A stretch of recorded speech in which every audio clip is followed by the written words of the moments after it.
Creator mister beast করেছেন নতুন এক রেকর্ড। প্রথমবারের মতো কোনো একক ব্যক্তি হিসেবে তিনি ছুঁয়েছেন 400 মিলিয়ন সাবস্ক্রাইবারের মাইলফলক।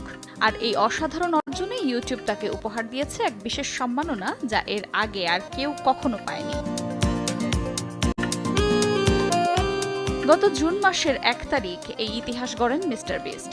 ভারতের জনপ্রিয় মিউজিক চ্যানেল টি সিরিজকে পেছনে ফেলে সাবস্ক্রাইবার সংখ্যা নিয়ে তিনিই এখন শীর্ষে। আর এই উপলক্ষে সম্প্রতি ইউটিউবের সিইও নীল মোহনের হাত থেকে তিনি গ্রহণ করেছেন বিশেষভাবে তৈরি 400 মিলিয়ন সাবস্ক্রাইবার প্লে বাটন। চকচকে ধাতুর তৈরি এই ট্রফির কেন্দ্রে বসানো হয়েছে নীল রঙের একটি পাথর। নিজের ইনস্টাগ্রামে ছবিটি শেয়ার করে মিস্টার বিস্ট লিখেছেন 400 মিলিয়ন সাবস্ক্রাইবার প্লে বাটন।